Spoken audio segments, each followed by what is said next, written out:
Hello दोस्तों, welcome to main point study. I hope आप सारे के सारे ठीक हो। तो आज हम करने वाले हैं पार्ट 5 कक्षा 11वीं की सामाजिक विज्ञान का, जिसका नाम है जी विधायिका। ओके। और हम करने वाले हैं इसके मोस्ट इंपॉर्टेंट क्वेश्चन, और ये मोस्ट इंपॉर्टेंट क्वेश्चन है आपके एग्जाम में। इस चैप्टर से रिलेटेड जो भी क्वेश्चन बनता है वो इसी पीडीएफ के अंदर से होगा। ठीक है, ये बात एकदम क्लियर है और ये बात मैं आपको लिख के दे सकता हूँ। ठीक है जी। बट हाँ, एक बात मैं आपको बता दूं, एग्जाम में ना कुछ ऐसे भी बच्चे होते हैं जो पूरा चैप्टर करके जाते हैं, फिर भी एग्जाम के अंदर से कोई क्वेश्चन आता है ना, उसी चैप्टर के अंदर से कोई क्वेश्चन आता है तो वो नहीं कर पाते। रीजन ये नहीं है कि उन्होंने चैप्टर नहीं पढ़ा, रीजन ये है कि उनको क्वेश्चन की लैंग्वेज समझ नहीं आती। तो मैं जब आपको क्वेश्चन बताऊंगा तो ये भी बताऊंगा कि एक क्वेश्चन किस अलग अलग तरीके से पूछा जा सकता है, ताकि एग्जाम में मार्क्स कटने की जो प्रायिकता है, जो प्रोबेबिलिटी है, वो एकदम खत्म हो जाए। मतलब फुल में से फुल मार्क्स आने के चांसेस बढ़ जाए। ठीक है जी। बाकी इस चैप्टर के मैं एमसीक्यू भी अपलोड कर दूंगा। ऑल दो मैं देखो एक एक मार्क्स के क्वेश्चन इसमें भी क्लियर करवा दूंगा, बट फिर भी एक एमसीक्यू के अलग से वीडियो अपलोड कर दूंगा, वो आप देख लेना। ताकि देखो, जब आप 50-60 एमसीक्यू करते हो ना, तो आपका कॉन्फिडेंस अलग ही लेवल का हो जाएगा। और मैं आपको 1-2 सेकंड का टाइम भी दूंगा ताकि खुद भी आप उस क्वेश्चन का आंसर करो। ठीक है जी। और बाकी इसकी पीडीएफ आपको पता है टेलीग्राम चैनल पे मिल जाएगी, लिंक नीचे डिस्क्रिप्शन में दे रखा है। Main point study 11th bracket में आर्ट्स नाम है ना, आपको अच्छे से मिल जाएगा नीचे डिस्क्रिप्शन में। ठीक है, क्योंकि मेरे को ये नहीं पता कि स्टडी के बाद मैंने स्पेस देकर 11 लिखा था और फिर ब्रैकेट में आर्ट्स स्पेस दे के लिखा था, नहीं लिखा था। बाकी आपको मिल जाएगा, सीधा लिंक पे क्लिक करोगे ना टेलीग्राम के चैनल की, तो डायरेक्टली आप टेलीग्राम चैनल पे आ जाओगे। ठीक है जी। बिना टाइम वेस्ट करे आप अपना चैप्टर शुरू कर देते हैं। चैप्टर का नाम है जी विधायिका। सबसे पहले तो आपके एग्जाम में, अच्छा एक और बात यार, इस चैप्टर की मैं इंग्लिश के लिए अलग से वीडियो बना चुका हूँ, अभी अभी बनाई है, मोस्ट इंपॉर्टेंट क्वेश्चन की, लेजिस्लेचर की इंग्लिश में। तो अगर आपका कोई फ्रेंड वगैरह हो जिसकी इंग्लिश में हो पोल साइंस, तो उनको आप सेंड कर सकते हो। ठीक है, चलो जी शुरू कर देते हैं। तो पहला क्वेश्चन है हमारा कि विधायिका क्या है। तो मैं आपको बता दूं, कानून बनाने की जो संस्था होती है उसको विधायिका कहा जाता है। हमारे भारत के अंदर तीन, जो भारत सरकार के तीन मुख्य अंग है, विधायिका, कार्यपालिका और न्यायपालिका। तो जो विधायिका होती है वो क्या होती है, कानून बनाती है। तो कानून बनाने की जो संस्था होती है उसको विधायिका कहा जाता है। और विधायिका को संसद के नाम से भी जाना जाता है, यानी संसद के नाम से भी वो प्रचलित है। ठीक है जी। चलो, अब देखो, एक तो विधायिका जो होती है ना वो पूरे देश की होती है, जैसे संसद है ना पूरे देश की होती है। पूरे देश के लिए जो कानून बनाए जाते हैं ना वो संसद से बनाए जाते हैं। संसद के दो सदन होते हैं, लोकसभा और राज्यसभा। ठीक है जी, पूरे देश के लिए। अब है ना, राज्य में भी बहुत सारे कानून बनते हैं। आपको पता है हर राज्य का अलग अलग सिस्टम होता है, कहीं पर बिजली पानी फ्री है, कहीं पर नहीं है ना, तो इनका भी अलग अलग सिस्टम होता है। तो राज्य के अंदर भी विधायिका होती है। ठीक है, किसी किसी राज्य में एक विधायिका होती है, किसी किसी राज्य में दो दो विधायिका होती है। ठीक है, किसी किसी राज्य में एक विधायिका होती है, किसी किसी राज्य में दो दो विधायिका होती है। अच्छा, कौन कौन से राज्य हैं जहां पर दो विधायिका हैं? तो ये देखो, द्विसदनात्मक विधायिका प्राप्त वाले प्रांत कौन से हैं? तो मैं आपको बता दूं, आंध्र प्रदेश, बिहार, कर्नाटका, हमारा महाराष्ट्र, तेलंगाना, उत्तर प्रदेश। ये हमारे 7 राज्य हैं जहां पर द्विसदनात्मक विधायिका हैं। और कुछ कुछ राज्य होते हैं हमारे जहां पर एक है, जैसे पंजाब हो गया, हरियाणा हो गया हमारा, है ना, और वेस्ट बंगाल हो गया। तो ये सारे के सारे कहाँ हैं, क्या है, एक विधायिका है जहाँ पर। ठीक है।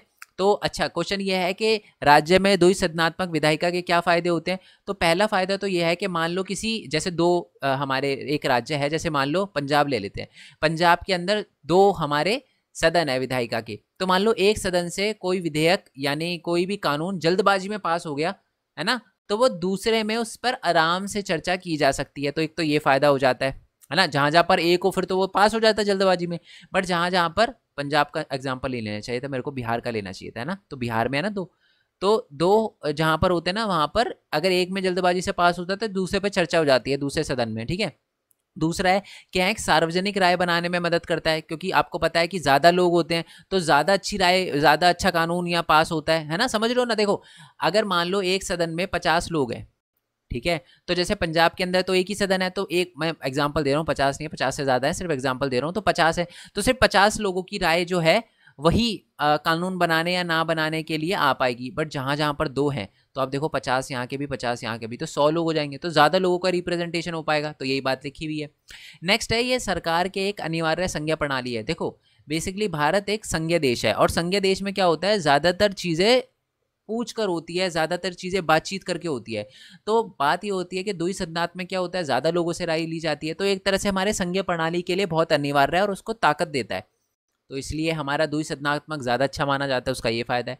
और लास्ट है कि अल्पसंख्यकों को प्रतिनिधित्व देने में एक द्विसदनात्मक या संसदीय जो विधायिका होती है वो आवश्यक है। देखो, अगर जैसे पंजाब में 50 लोग चुने गए हैं तो बहुत सारी कम्युनिटी के ऐसे लोग होंगे, एमएलए होंगे जो छूट जाएंगे, बट बिहार के अंदर देखो दो दो हैं, दो दो सदन है, तो सारे के सारे लोग ज़्यादा जो हर कम्युनिटी के लोग होते हैं ना, उन सबको मिला लिया जाता है एक तरह से, आप कह सकते हो, है ना। 50 लोग में शायद पूरा राज्य जो है वो रिप्रेजेंट ना हो पाए, उनका प्रतिनिधित्व ना हो पाए, बट जब ज़्यादा लोग होंगे, हमारे बिहार में दो दो वो हैं सदन है, तो ज़्यादा लोग रिप्रेजेंट हो पाएंगे। सेम उत्तर प्रदेश, तेलंगाना, महाराष्ट्र, कर्नाटका, बिहार और आंध्र प्रदेश के साथ। ठीक है, चलो नेक्स्ट क्वेश्चन पे आते हैं। बहुत ही ज़्यादा महत्वपूर्ण क्वेश्चन कि जी राज्यसभा और लोकसभा में डिफरेंस बताइए। पक्का आपके एग्जाम में आने वाला क्वेश्चन है जी ये। ठीक है, पहला क्वेश्चन है कि राज्यसभा, लोकसभा को निचला सदन कहा जाता है, राज्यसभा को उच्च सदन कहा जाता है। ये पहला पॉइंट हो गया। दूसरा कि लोकसभा के जो सदस्य होते हैं उनको प्रत्यक्ष रूप से चुना जाता है, और राज्यसभा के जो सदस्य होते हैं वो अप्रत्यक्ष रूप से चुने जाते हैं। अब मैं समझाता हूँ इसका मतलब क्या है। आप है ना, जो एमपी आपने सुना, एमपी एमपी सुना है, तो एमपी क्या होता है कि आप एमपी को वोट देते हो। अच्छा, एमपी का मतलब सांसद होता है। ठीक है, सांसद। ठीक है, आप सांसद को वोट देते हो और सांसद डायरेक्टली लोकसभा में जाकर बैठता है। ठीक है, बट राज्यसभा में डिफरेंस होता है। कैसे? आप एमएलए यानी विधायक को वोट देते हो, और कुछ विधायक, सारे विधायक नहीं, विधायकों में से भी 100 में से मान लो 10, 20 या 5-6 विधायक जो होते हैं वो राज्यसभा में जाकर बैठते हैं। तो एक्चुअल में आपने राज्यसभा के जो मेंबर है उनको डायरेक्टली नहीं चुना, आपने एमएलए को चुना, आपने विधायकों को चुना, और उनमें से कुछ गए, तो आपने डायरेक्टली नहीं चुना, बट यहां पर आपने सांसद को डायरेक्टली चुना। तो ये प्रत्यक्ष चुनाव होते हैं या अप्रत्यक्ष चुनाव होते हैं। ठीक है, चलो नेक्स्ट है कि लोकसभा के सदस्य अगर आपको बनना है तो कम से कम आपकी आयु 25 साल होनी चाहिए, राज्यसभा का बनना है तो कम से कम आपकी आयु 30 साल होनी चाहिए।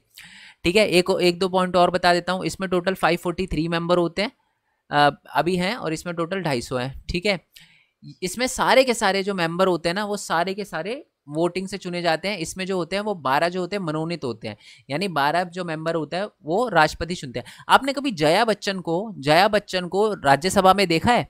वो राज्यसभा की मेंबर है। आप बोलोगे सर कहाँ से लड़ी वो इलेक्शन? कहीं से भी नहीं, उनको राष्ट्रपति ने चुना है। बेसिकली राष्ट्रपति कोई भी, सचिन तेंदुलकर भी राज्यसभा के मेंबर रहे हैं। ठीक है, तो कोई भी, चाहे वो गेम से हो, स्पोर्ट्स से हो, सिंगिंग से हो, है ना, एक्टिंग से हो, तो इनमें से 12 में से किसी को भी चुन सकते हैं। जैसे मैरी कॉम को भी मैंने देखा है, तो मैरी कॉम भी राज्यसभा की मेंबर है। कैसे? और उनको राष्ट्रपति ने चुना है, तो ऐसे चुन लिया जाता है। ठीक है, तो ये राज्यसभा और लोकसभा में डिफरेंस है। आपकी बुक में ये डिफरेंस लिखा है। अच्छा, एक डिफरेंस और बता देता हूँ जो थोड़ा सा इंपॉर्टेंट है। जो पैसे से रिलेटेड जो बिल होते हैं ना, जैसे कि मान लो मैंने पैसे से रिलेटेड विधेयक होते हैं, विधेयक जैसे मैं समझाता हूँ। मान लो मैंने बोला कि स्कूल की फीस माफ हो जानी चाहिए, तो एक विधेयक है, पैसे से रिलेटेड है, फीस की बात हो रही है। तो जो पैसे से रिलेटेड विधेयक होते हैं ना उसमें लोकसभा के पास ज्यादा पावर होती है। इतना याद रखो अभी कि पैसे से रिलेटेड विधेयक में लोकसभा के पास ज्यादा पावर होती है। ठीक है, जैसे अभी मैंने बोला कि फीस माफ हो जानी चाहिए, तो अगर मेरे को इसको कानून बनाना है और फीस माफ करवानी है तो पहले मेरे को क्या करना पड़ेगा? लोकसभा में जाना पड़ेगा, क्योंकि पैसे से रिलेटेड बात है। फिर वहां पर क्या होगा? बहस होगी, वोटिंग होगी। अगर वहां से भी वहां से पास हो जाता है, ज्यादातर एमपी ये बोल देते हैं कि हाँ जी फीस माफ हो जानी चाहिए, फिर वो राज्यसभा में जाता है, फिर राज्यसभा से पास हो जाता है, फिर वो राष्ट्रपति के पास जाता है, और राष्ट्रपति जैसे ही साइन कर देता है वैसे ही सबकी फीस माफ हो जाती है, मतलब कानून बन जाता है। ठीक है, चलो जी अब आते हैं थोड़ा सा नीचे।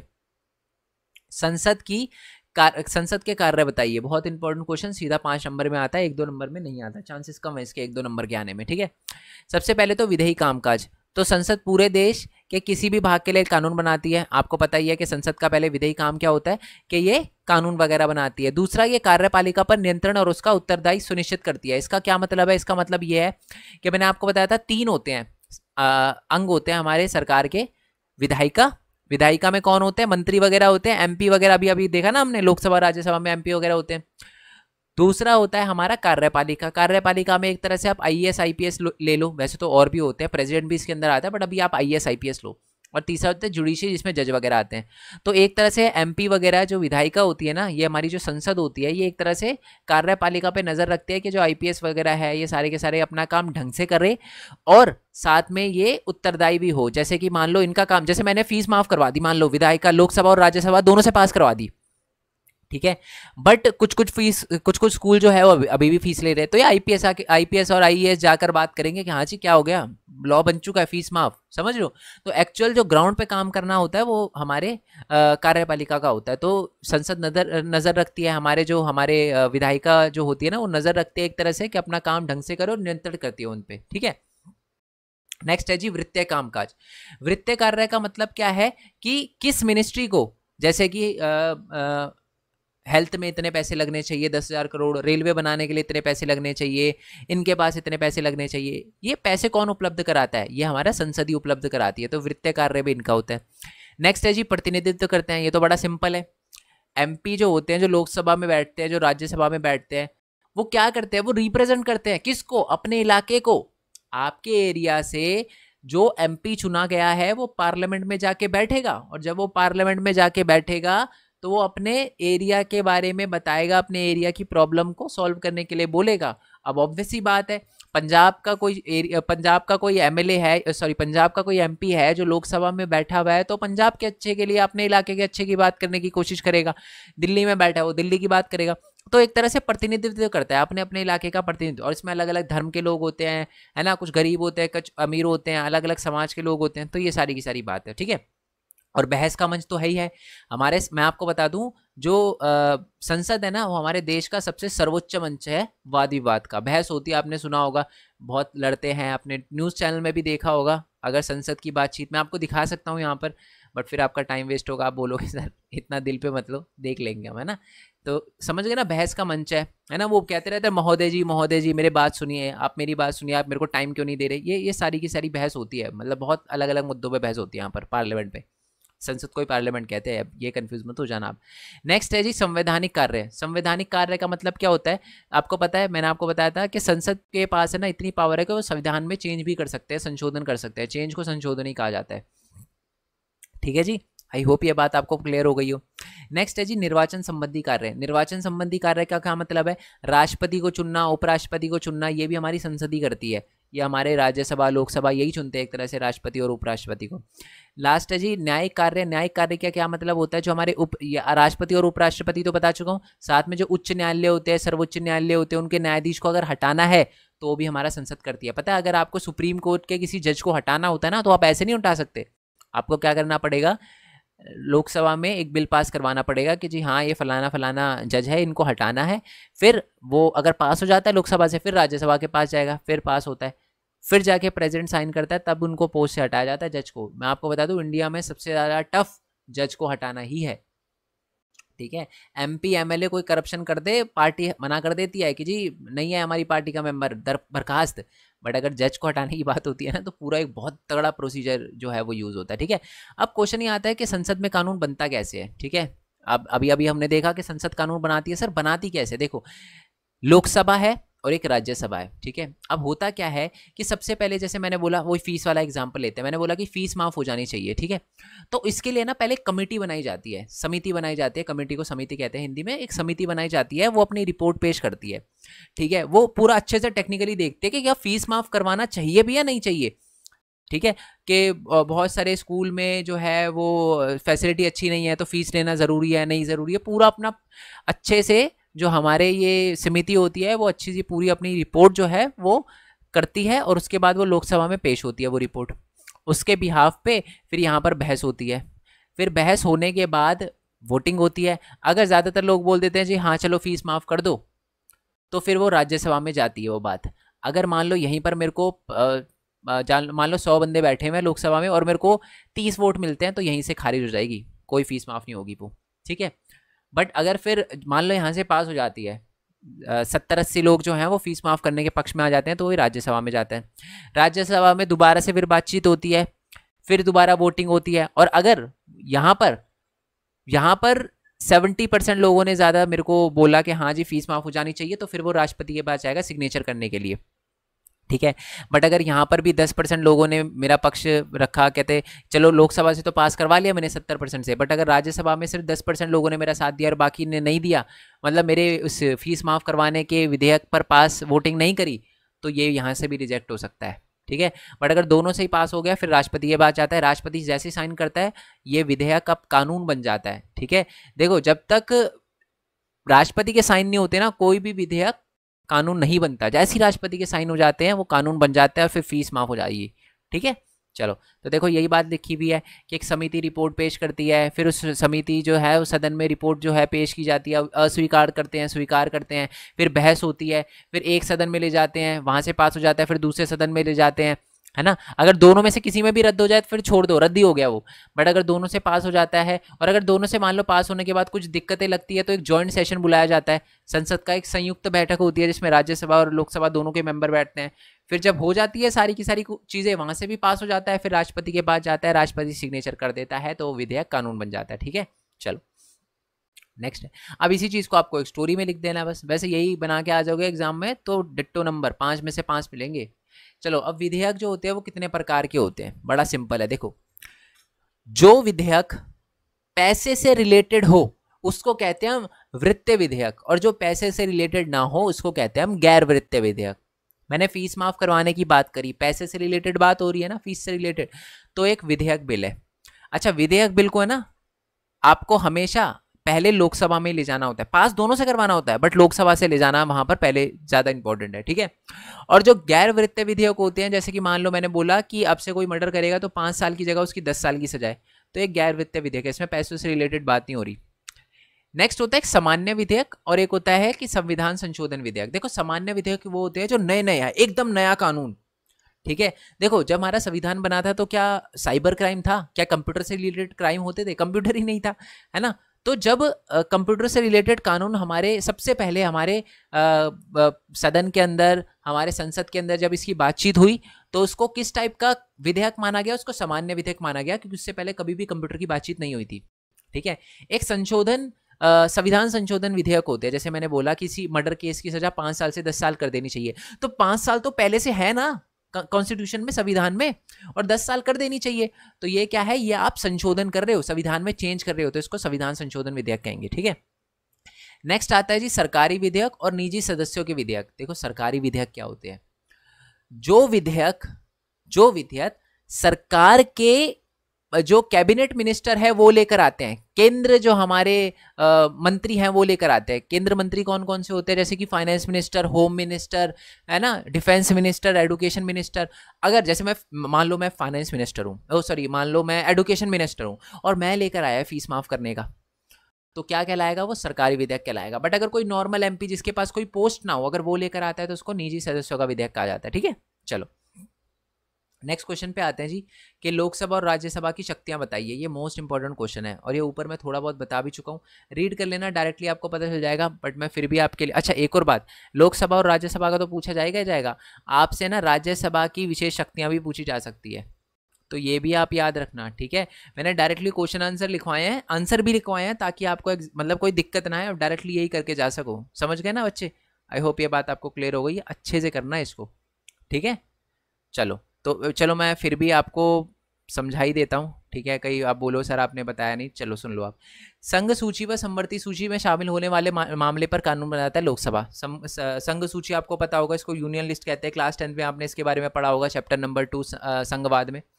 ठीक है, संघ सूची वो होती है जिसपे केंद्र सरकार कानून बना सकती है, संवर्ती सूची वो होती है जिसपे केंद्र सरकार और राज्य सरकार कानून दोनों बना सकती है, बट अगर कोई डिस्प्यूट हो जाए तो केंद्र सरकार की बात सुनी जाएगी। नेक्स्ट है कि विधेयक पेश कर सकते हैं और पैसे और गैर पैसे बिल अधिनियम पास कर सकते हैं। ये मैंने थोड़ी हिंदी महंगी लिख दी, बट आप समझ जाना कि बेसिकली यहाँ पर जो विधेयक जो होते हैं, जो गैर वित्तीय विधेयक होते हैं और गैर वित्तीय विधेयक दोनों पेश कर सकते हैं। बट मैंने आपको क्या बताया था, राज्यसभा में पहले क्या होते हैं कि गैर वित्तीय विधेयक, यानी जो पैसे से रिलेटेड नहीं होते उनको पेश करना होता है। लोकसभा में आप पैसे से रिलेटेड बिल तो पेश करोगे ही करोगे, और अगर कोई पैसे से रिलेटेड बिल नहीं है उसको भी आप लोकसभा में पेश कर सकते हो। नेक्स्ट है कि कर टैक्स वगैरह का देखता है, और जो एक वर्ष में जो बजट बनता है वो भी ये सारे के सारे देखता है।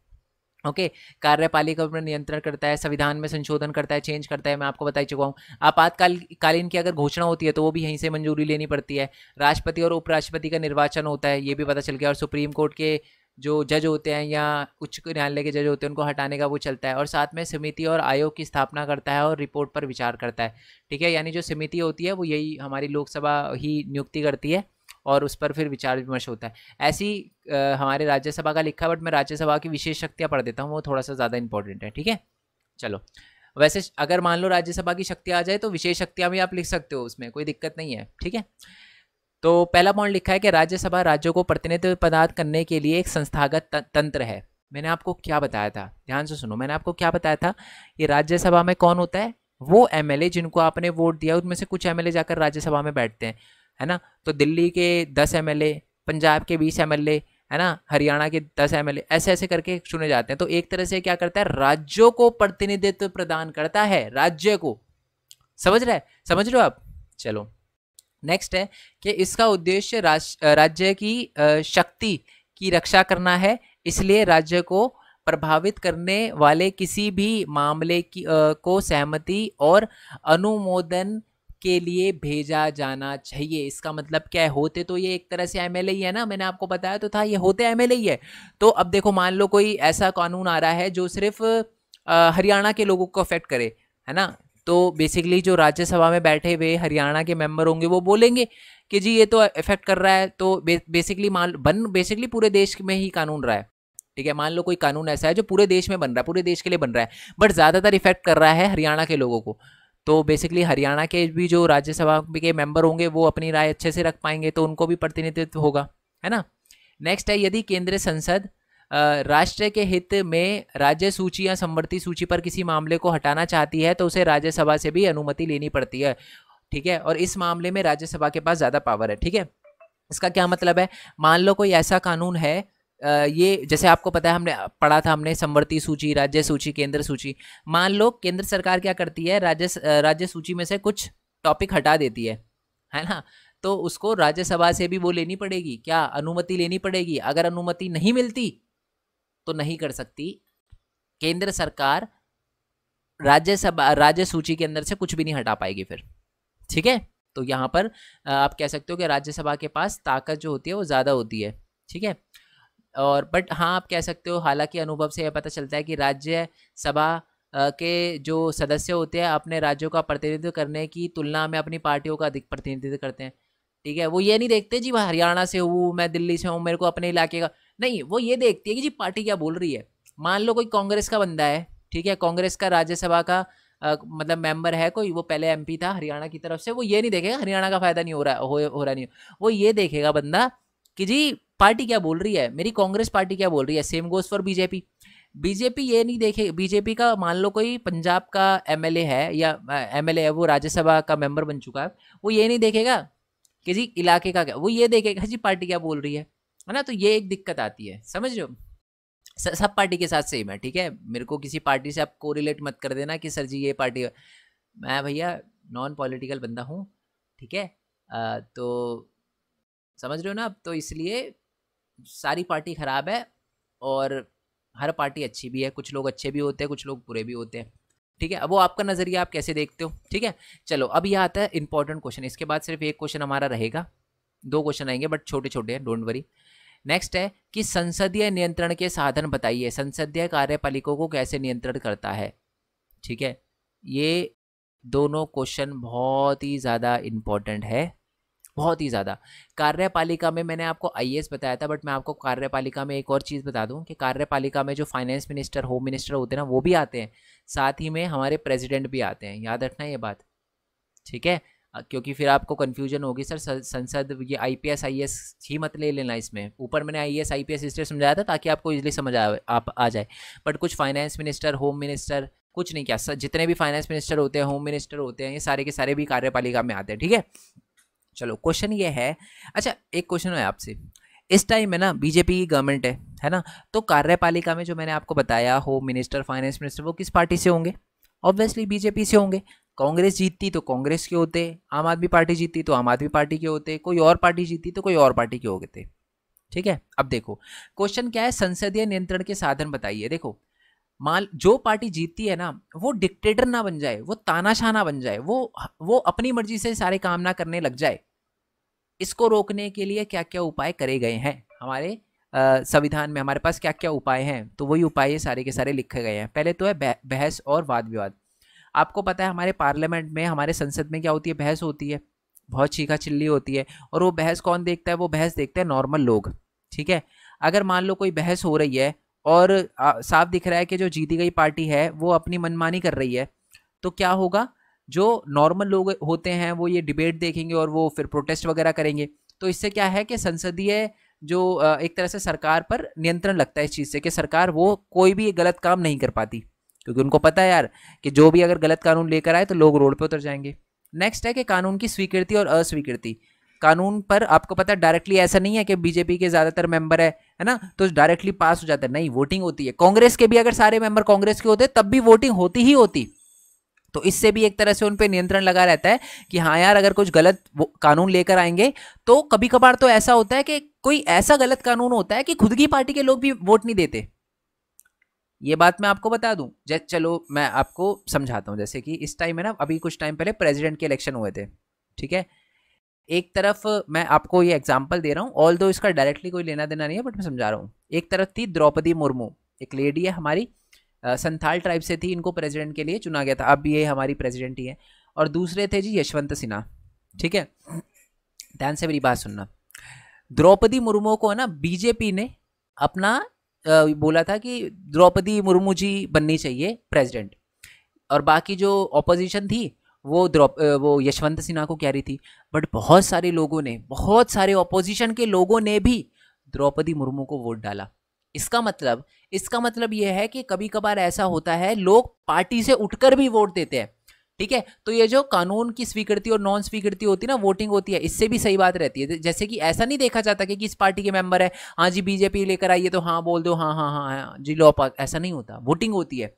अगर बीजेपी कुछ सरकार को पता रहता है, या बीजेपी या कांग्रेस किसी भी पार्टी को पता रहता है कि हम अगर सरकार में है और अगर कोई गलत कानून लेकर आते हैं, तो हो सकता है कि हमारी पार्टी के लोग भी हमारे विरुद्ध वोट दे दे।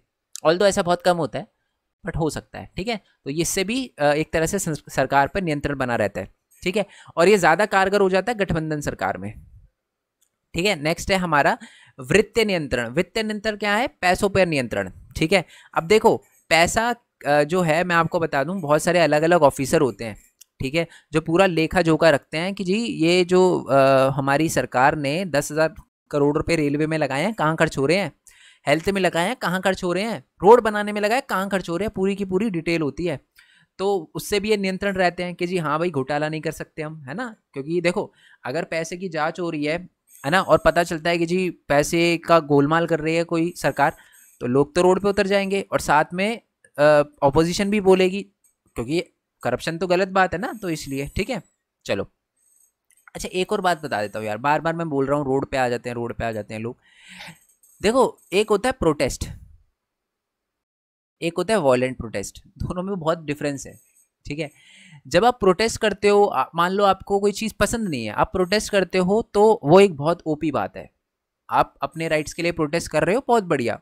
आपकी मांग कुछ भी हो सकती है। अब देखो, क्या पता मैं आपकी मांग से एग्री करता हूं ना करता हूं। मान लो आप कोई भी, जैसे लेट्स अज्यूम मैं फीस माफ करने का वो लेकर आया, कुछ लोगों को ये बात पसंद नहीं आई, लोगों को पसंद नहीं आई, लोग रोड पे उतर गए, सही है ये बात, ठीक है, कुछ उतर सकते हैं, बट आप वॉयलेंट नहीं हो सकते। वॉयलेंट प्रोटेस्ट बहुत बुरी बात है, ठीक है।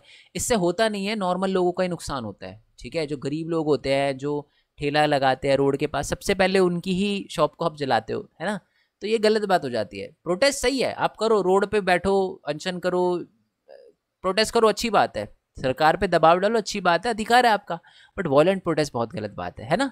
चलो, तो इससे ये भी बात पता चली। ये बात मैं इसलिए बता रहा हूँ क्योंकि आप 11वीं क्लास में हो गए हो, आपको अपने भी राइट्स पता हैं, ठीक है। तो अगर कभी आपको कोई चीज़ गलत लगे और कभी भी आप प्रोटेस्ट में जाओ, ठीक है, तो एक बात याद रखना कि वॉयलेंस किसी चीज़ का सॉल्यूशन नहीं होता, ठीक है। क्योंकि मैंने एक नोटिस करी है, बहुत सारे लोग इस टाइम जो प्रोटेस्ट, अभी एक प्रोटेस्ट हुआ था, वो प्रोटेस्ट हुआ था, ये बात मैं देखो बच्चे इसलिए बता रहा हूँ आपको, ये बात शेयर नहीं करनी चाहिए ऑल्दो मेरे को, बट मैं सिर्फ इसलिए बता रहा हूँ ताकि आप समझ पाओ ये बात। अभी कुछ गवर्नमेंट की कोई स्कीम आई थी आर्मी को लेकर, अग्निवीर करके, ऑल्दो मेरे को ज़्यादा इन्फॉर्मेशन नहीं है, तो मैं अच्छा है बुरा इस पर नहीं बोलूँगा। इस पर प्रोटेस्ट हुआ, बच्चों ने ही किया, ठीक है, कुछ पॉलिटिकल पार्टी के लोग भी उसके अंदर मिल गए थे, बट वो क्लैश, जो प्रोटेस्ट है ना, वो वायलेंट हो गया, ठीक है, बहुत बुरी बात है ना। मैं खुद भी ऐसा नहीं हूँ कि मैं स्टूडेंट नहीं हूँ, मैं खुद भी स्टूडेंट हूँ, बट प्रोटेस्ट करना अच्छी बात होती है, बट वॉलेंट प्रोटेस्ट करना बुरी बात होती है, ठीक है जी। आप शायद आपको भी कभी ऐसा लगे कि कोई चीज़ गलत है और आप इस पर प्रोटेस्ट करो, तो वॉयलेंट मत करना बस, ठीक है। और ना ही किसी कोई होता हुआ देखे तो गुद्दी पकड़ के उसको भी करना कि भाई ऐसी क्यों कर रहा है, ठीक है, मेरे टैक्स से बनी हुई चीज़ है ना। चलो नेक्स्ट है अविश्वास प्रस्ताव। ये बहुत इंपॉर्टेंट टॉपिक है। अविश्वास प्रस्ताव से आप संसद को बहुत अच्छे से कंट्रोल कर सकते हो। जैसे मैंने बोला कि इस टाइम बीजेपी की सरकार है, मैंने बोला किसी पार्टी से मेरे को इंक्लूड मत कर देना ठीक है। देखो लेट्स एज्यूम इस टाइम है ना बीजेपी पे फूट पड़ जाती है, आधे लोग बीजेपी का पक्ष करते हैं, आधे लोग बीजेपी के अंदर ही है बट बीजेपी से थोड़ा सा मुकर गए हैं। ऑल्दो ये केस अभी कांग्रेस का हमें देखने के लिए मिल रहा है, बट अभी क्योंकि बीजेपी की गवर्नमेंट है तो इसलिए एग्जाम्पल देते हैं, ठीक है। मान लो ये बात है ना ऑपोजिशन के लीडर यानी कांग्रेस को, आम आदमी पार्टी को या और भी अलग अलग लीडर को पता है कि यार फूट पड़ी हुई है, यही सही टाइम है, तो वो क्या करेंगे, वो बोलेंगे जी अविश्वास प्रस्ताव लेकर आओ जी। अब ये अविश्वास प्रस्ताव क्या होता है? अविश्वास प्रस्ताव में क्या होता है, सारे के सारे जो भी एमपी होते हैं ना हमारे संसद के अंदर, वो स्पीच देते हैं और स्पीच के बाद होती है वोटिंग, ठीक है। अगर ये कांग्रेस के और ये जो अपोजिशन के जो भी लीडर है, अगर ये जो जिनका मुंह थोड़ा सा मुड़ गया है बीजेपी की तरफ से, अगर इन मेंबर को अपने साथ लेकर आ जाती है और ये मेंबर ऑपोजिशन को वोट दे देते हैं और अपनी पार्टी को उस समय वोट नहीं देते, तो मैं आपको बता दूं जितने भी कैबिनेट मिनिस्टर हैं उन सबको इस्तीफा देना पड़ता है, होम मिनिस्टर वगैरह सबको इस्तीफा देना पड़ता है और उसी टाइम सरकार पलट जाती है, ठीक है जी। और ये हुआ भी है एक बार, ठीक है, ये अटल बिहारी वाजपेयी जी के साथ हुआ था। ओके, आई होप ये बात आपको क्लियर हो गई हो। ये बेसिकली उनके साथ तो इसलिए हुआ था कि कुछ ऑपोजिट, चलो ये लंबी स्टोरी है, बट उनके साथ उन लोगों ने थोड़ा सा वो किया था जो दूसरी की पार्टी के थे, पहले उन्होंने सपोर्ट किया, फिर जब वो पीएम बन गए तो उन्होंने अपना सपोर्ट वापस ले लिया, तो एक तरह से ये हुआ था।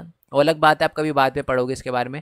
अच्छा ओके, संसदीय समिति की क्या करती है? देखो संसदीय समिति क्या होती है, मैंने आपको बताया था, जैसे मैंने आपको ये बताया था कि फीस माफ़ होती है, फीस माफ़ करने के लिए मान लो मैं कोई विधेयक लेके आता हूँ तो उस पर पहले क्या होता है, एक संसदीय समिति बनाई जाती है, ठीक है। संसदीय समिति पूरा उस पर डिटेल में देखती है कि जी फीस माफ़ करवानी भी चाहिए या नहीं करवानी चाहिए, बहुत अच्छे से डीप में उस पर देखते हैं, बड़े बड़े ऑफिसर होते हैं इसमें, ठीक है, पढ़े लिखे लोग होते हैं, ठीक है, क्योंकि आपको पता है एमपी वगैरह की तो बस की नहीं होती, मैक्सिमम लोग जो होते हैं यहाँ पर पढ़े लिखे नहीं होते पार्लियामेंट में, ठीक है, बहुत कम पढ़े लिखे होते हैं ये लोग। अच्छा कुछ लोग ये भी बोलते हैं, सही है तो गलत बात भी है ना, क्योंकि हमारे देश की बागडोर वो संभाल रहे हैं जो अनपढ़ हैं, जो पढ़े लिखे नहीं हैं।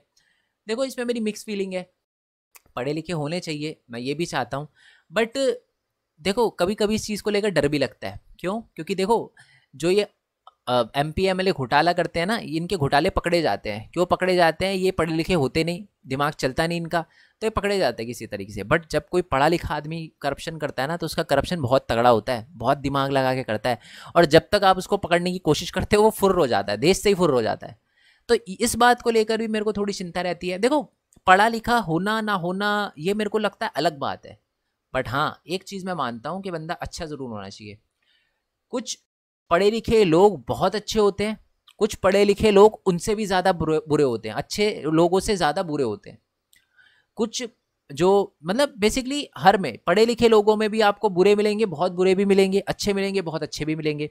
तो अच्छे लोगों को पार्लियामेंट तक पहुंचाना हमारी रिस्पॉन्सिबिलिटी है। अब कोई बेवकूफ़ लोग 500 रुपये लेकर अगर वोट डालने जाते हैं तो ये तो उनकी गलती है ना, ठीक है। वोट बेचना बहुत गलत है, समझ लो। आप भी अभी 1-2 साल बाद वोट देने जाओगे तो इस बात का ध्यान रखना, ठीक है। चलो संसदीय समिति निम्नलिखित कार्य करती है। क्या क्या कार्य करती है? पहले तो कानून तो बनाती है, कानून बनाने में हेल्प तो करती है, साथ में डे टू डे जो एडमिनिस्ट्रेशन होता है उसका काम भी देखती है ना। बेसिकली ये अपने अधिवेशन के दौरान, अच्छा आपको पता है ना संसद जो होता है अपने अधिवेशन के दौरान ही बैठता है, जैसे कि समर मानसून सेशन में और विंटर सीजन में बैठता है ना। बट बाकी टाइम तो हमारी ये जो समितियाँ होती है वही काम करती है, ओके। और ये मंत्रियों की जो भी मांगे होती है उस पर अध्ययन वगैरह करती है, यानी मंत्री जैसे फाइनेंस मिनिस्टर ने कोई काम बोला कि जी इस बिल पे थोड़ा देखो कि क्या है क्या नहीं है, तो एक्चुअल रिसर्च तो यही करते हैं, ठीक है। नेक्स्ट है विभिन्न विभागों द्वारा किए गए खर्चों की जांच करते हैं, भ्रष्टाचार के मामलों पर ये पड़ताल वगैरह करते हैं, ठीक है। तो ये सारे के सारे काम होते हैं। लास्ट काम क्या है? ये समितियाँ जो होती है ना संसद के कार्यभार को हल्का कर देती है, ठीक है। अब एमपी का काम बहुत कम हो गया क्योंकि मैक्सिमम काम तो उनका समितियों ने कर दिया। लास्ट क्वेश्चन पे आते हैं जी, लोकसभा के अध्यक्ष की शक्तियाँ बताइए। चलो एक छोटा सा क्वेश्चन देता हूँ, आप मेरे को नीचे कमेंट बॉक्स में बताना कि हमारे लोकसभा के अध्यक्ष है कौन। अच्छा उस क्वेश्चन, इस लास्ट क्वेश्चन से पहले एक चीज़ और बता देता हूँ मैं आपको, क्या ना हमारा एक अलग से चैनल भी है यार, मेन पॉइंट टेक करके, वैसे तो ये सारे चैनल है, ये मेरा ब्लॉगिंग चैनल है, आप चाहो तो सब्सक्राइब कर सकते हो, भरत कुमार खोरवाल नाम से। मैं इस पर कभी कभार लाइव आ जाता हूँ, बट यहाँ पर ज़्यादातर ब्लॉगिंग की वीडियो, अभी नैनीताल की वीडियो डाली थी, तो आप ये देख कर बताना कैसी वीडियो है। कोशिश करिए थोड़ी सी अच्छी एडिटिंग करने की। बाकी मेन पॉइंट टेक का चैनल है, सबसे इंपॉर्टेंट चैनल है। मैं इस पर ये बताता हूँ स्टूडेंट अर्न कैसे कर सकता है, ठीक है।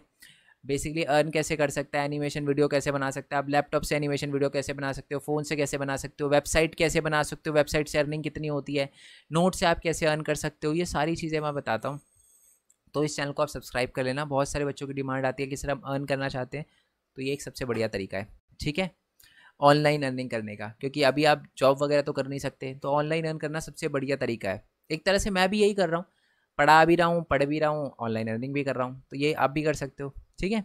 चलो नेक्स्ट पे आते हैं कि लोकसभा के अध्यक्ष की शक्तियां। अब है ना, आप मेरे को नीचे कमेंट बॉक्स में पहले ये बताना हमारे लोकसभा के सिस्टम में अध्यक्ष कौन है, ठीक है।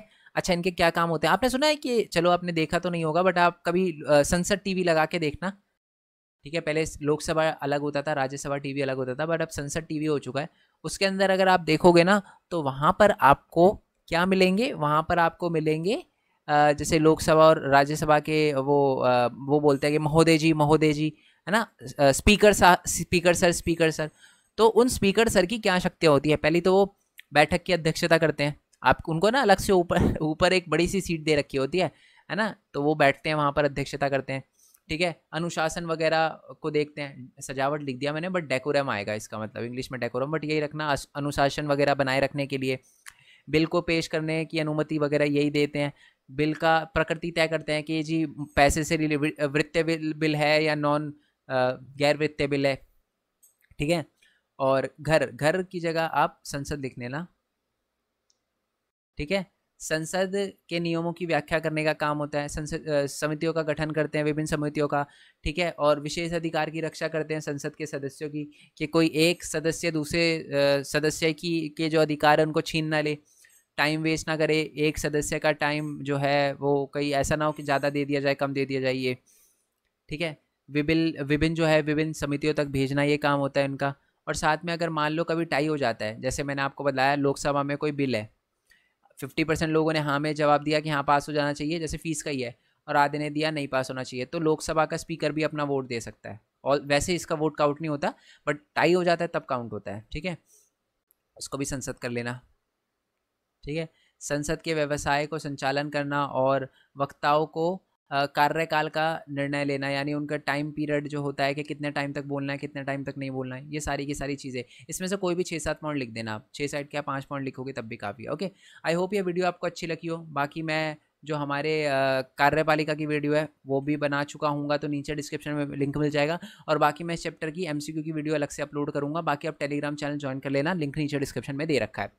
बाकी यार चैनल को सपोर्ट करना मत भूलना। सपोर्ट का मतलब है कि आप चैनल को सब्सक्राइब करना मत भूलना। और बाकी वेबसाइट है नीचे डिस्क्रिप्शन में, उसका लिंक मिल जाएगा, वहाँ से आप डाउनलोड कर सकते हो नोट्स। वैसे मैं टेलीग्राम चैनल पे दे दूंगा, ठीक है। देखो एक टाइम था जब मैं 0 पे था, जब मैं 1000 पे आया था ना, मेरे को विश्वास नहीं था कि मेरे 1000 सब्सक्राइबर हो जाएंगे। आज 176,000 सब्सक्राइबर है, तो बहुत ही अच्छा लगता है यार। आप ही की सपोर्ट की वजह से आया हूँ, और एक टाइम पर हम 1 मिलियन भी करेंगे ऑल्दो ये अभी मजाक लग रहा है मेरे को, बट कभी होंगे हमारे 1 मिलियन भी होंगे। कोशिश करेंगे पूरी, हम कोशिश करेंगे, मैं नहीं, हम कोशिश करेंगे, ठीक है। क्योंकि ये जितना मेरा चैनल है उतना आपका भी चैनल है, क्योंकि मेरा काम तो वीडियो बनाना है यार। एक्चुअल में इस चैनल को ऊपर आप ही लेके जाते हो, ठीक है। तो मिलते हैं जी नेक्स्ट वीडियो में, तब तक के लिए थैंक यू सो मच। जय हिंद, जय भारत, वंदे मातरम। Thanks for your support, bye bye.